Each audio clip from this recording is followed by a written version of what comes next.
بسم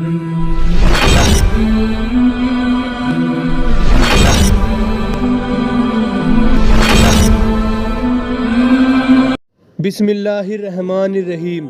السلام علیکم ورحمۃ اللہ وبرکاتہ۔ پیارے دوستو، آج کی اس ویڈیو میں ہم آپ کو حضرت نوح علیہ السلام کی پوری زندگی کا واقعہ بتائیں گے اور انہوں نے کیسے اسلام کو پھیلایا وہ بھی بتائیں گے، اور ان کی قوم پر کس طرح کا عذاب آیا وہ بھی اسی ویڈیو میں ہم آپ کو بتائیں گے۔ جب حضرت ادریس علیہ السلام نے آسمان پر قیام کر لیا تو شیطان کو موقع مل گیا، چنانچہ اس نے پوری دنیا کو بگاڑ اور گمراہی سے بھر دیا۔ ہر دن نافرمانی، بے حیائی، گندگی بڑھنے لگی اور گناہوں سے پوری دنیا بھر گئی۔ پھر اللہ تعالیٰ نے دنیا کو سدھارنے اور سیدھے راستے پر چلانے کے لیے حضرت نوح علیہ السلام کو نبی بنا کر بھیجا۔ حضرت نوح علیہ السلام نے 950 سال کی عمر پائی تھی اور 80 سال کے بعد پہلی بار آپ کے پاس آئی۔ نبی بنتے ہی حضرت نوح علیہ السلام نے پوری قوم میں دین کی دعوت پھیلانی شروع کر دی۔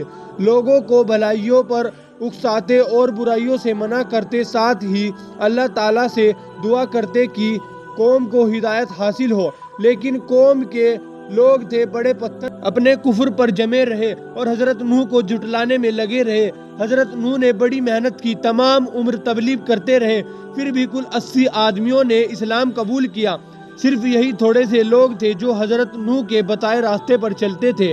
حضرت عبداللہ بن عباس رضی اللہ تعالیٰ عنہ سے روایت ہے کہ فرمایا، کسی پیغمبر نے اپنی قوم سے اتنی تکلیفیں نہیں اٹھائی جتنی حضرت نوح نے اپنی قوم کے ہاتھوں مصیبتیں اٹھائی ہیں۔ حضرت نوح کی قوم کے برے لوگ انہیں ہمیشہ ڈرایا دھمکایا کرتے تھے، کہتے کہ اپنی ان نیک باتوں سے باز آ جاؤ اور ہمارے بتوں کو برا بھلا کہنے سے رک جاؤ۔ وہ ان کو ستایا بھی کرتے تھے۔ وہ جب بھلی باتیں بتاتے ہوتے تو انہیں مار مار کر بے حال کر دیتے تھے، یہاں تک کہ بیٹے خبر پاتے اور انہیں اٹھا کر لے آتے۔ دشمنوں کی دشمنی اس حد سے بڑھ گئی تھی کہ وہ مرنے کے وقت اپنے بیٹوں کو وصیت کرتے اور اپنے کفر کے عقیدے پر انہیں جمے رہنے کی ہدایت کرتے، کہتے بیٹوں ہرگز اپنے باپ دادا کے دین سے پھسلنا مت، نہ نوح کی باتوں کا اثر لینا، اور جہاں تک ہو حضرت نوح کو دکھ اور تکلیف پہنچانا، چاہے تمہارا ٹھکانہ جہنم ہی کیوں نہ ہو۔ جب ایسی مصیبتوں میں 7 صدیاں گزر گئی تو حضرت نوح علیہ السلام مایوس اور تنگ دل ہونے لگے۔ جب حالت یہ ہو گئی تو اللہ تعالیٰ نے وحی نازل کی، انہیں تسلی دی اور فرمایا، اے نوح تنگ دل مت ہونا، اب تم ان ظالموں سے آس مت رکھو، ان کا ساتھ چھوڑ دو، جو ایمان لائے سو لائے، باقی اب ایمان نہیں لانے کے یہ تو بدبخت تھے، سب کے سب جہنم کا ایندھن بنیں گے۔ حضرت نوح علیہ السلام نے عرض کیا کہ اللہ ان کی نسل سے بھی کوئی ایمان نہ لائے گا یا نہیں؟ حکم ہوا یہ تو ایمان نہ لائیں گے، وہ تو ظالم ہے۔ ظالم پھر بھی حضرت نوح نے محبت اور لگاؤ کی وجہ سے اور اس لیے بھی کوئی الزام نہ دے فرمایا کہ اے لوگو ایمان نہ لاؤ گے تو یہ سمجھو کہ اللہ کا عذاب آیا۔ قوم نے کہا کہ ہم تو ود، سوع، یغوث اور یعوق کے ہمارے بتیں ہیں، ان کی محبت اور ان کی پوجا ہرگز نہ چھوڑیں گے۔ تم ایک خدا کی عبادت کی بات کرتے ہو تو اس کے خلاف ہم تو انہی بتوں کو پوجیں گے۔ تم جو ہم سے ہر وقت بحث ویت تکرار کرتے ہو تو پھر ٹھیک ہے، تم اگر سچے ہو تو لے آؤ اپنے رب کا عذاب، ہم اسے سمجھ لیں گے۔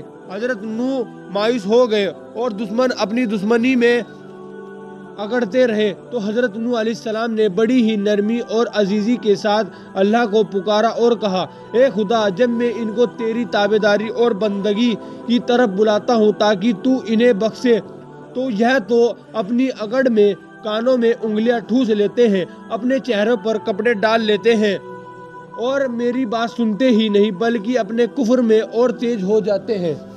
تو اب یہ بندہ مجبور ہے اور تو ہر ایک پر قدرت رکھتا ہے، تو اے خدا غارت کر دے ان دشمنوں کو، ان انکاریوں کو اور ان کے ملک اور علاقوں کو مت چھوڑ۔ حضرت نوح کی یہ آواز اللہ نے سن لی۔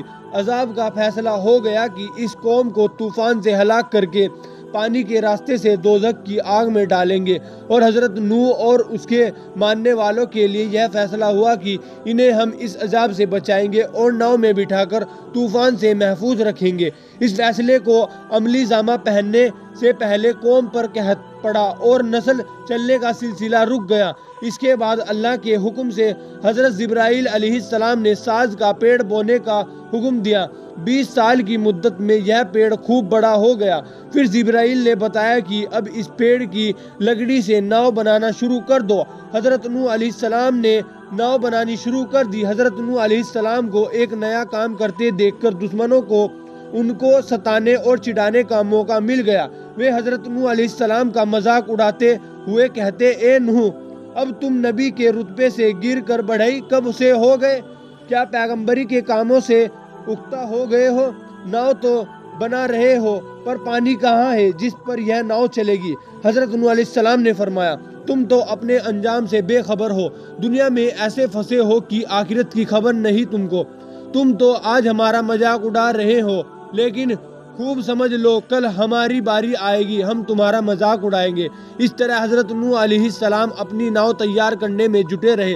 جب ناؤ تیار ہو گئی تو انہوں نے تختوں کے جوڑ پر ہر حصے میں روغن کیل لگایا اور اللہ کے حکم کے مطابق شمشاد کے تختوں کا تابوت حضرت آدم کے مبارک جسم کے لیے بنایا، اور اسی وجہ سے سچے محافظ یعنی اللہ کے ان کے جسم کو طوفان سے بچایا۔ پھر حضرت جبرائیل نے ہر جسم کے جانور کو دھرتی پر پائے جاتے ہیں حضرت نوح کے پاس جمع کیے، ساتھ ہی ہر قسم کے جانور اور چڑیا بھی جمع کی۔ حضرت نوح نے ہر ایک جانور کا ایک ایک جوڑا لے کر ناؤ میں چڑھایا۔ حضرت نوح کے جتنے دینی ساتھی تھے انہیں بھی ناؤ میں سوار کیا۔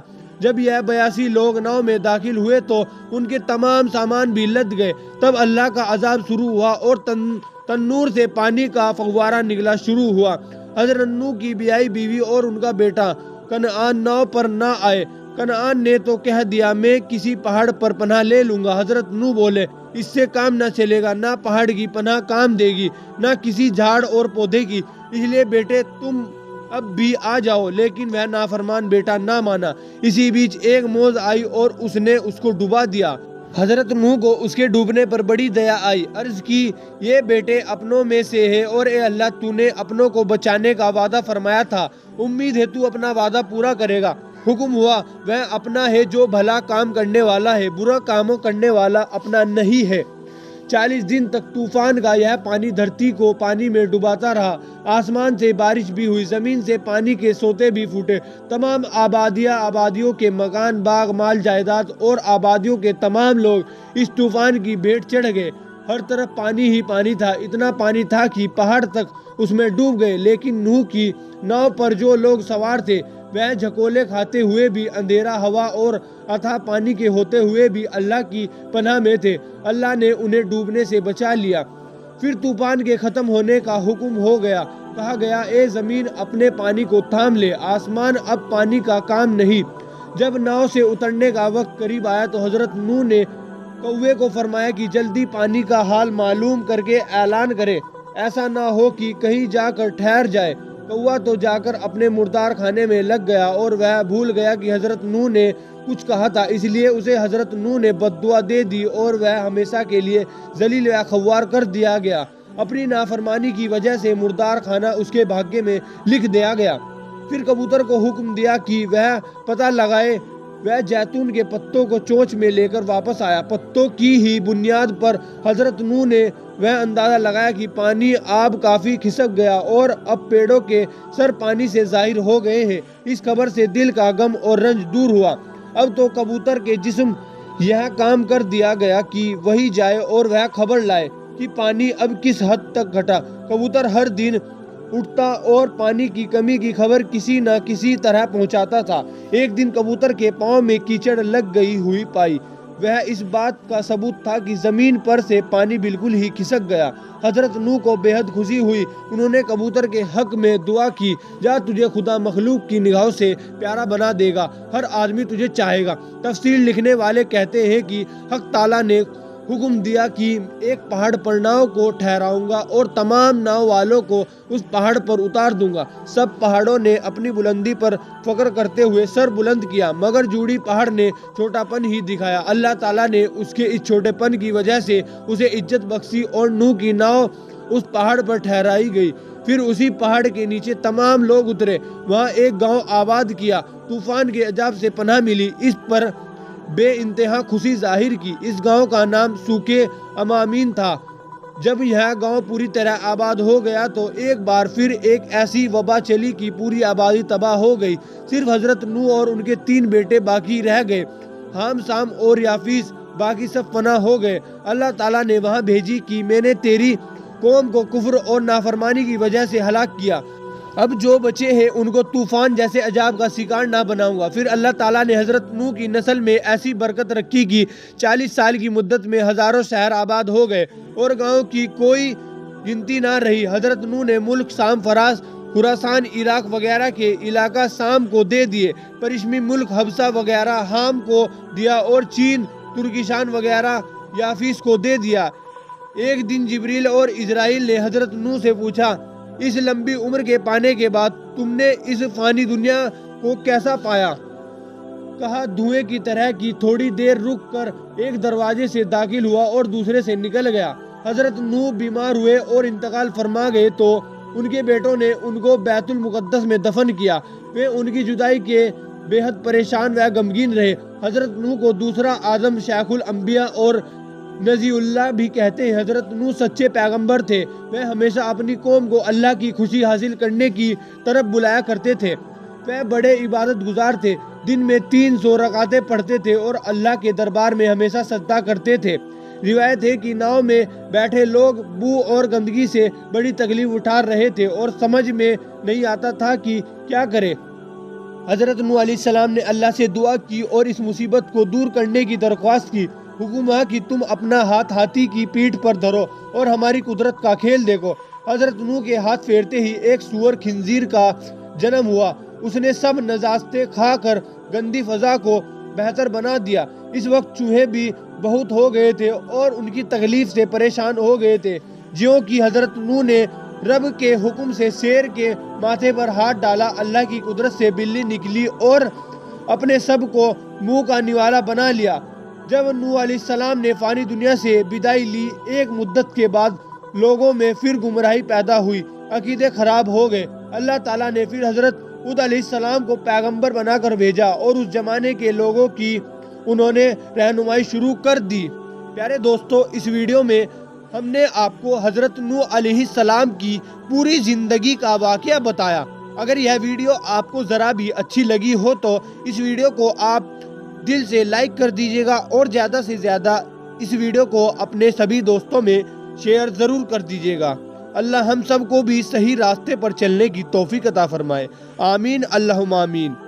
ہم دوبارہ سے آپ کی خدمت میں ایک ایسی ہی ویڈیو کو لے کر حاضر ہوں گے، تب تک السلام علیکم ورحمۃ اللہ وبرکاتہ۔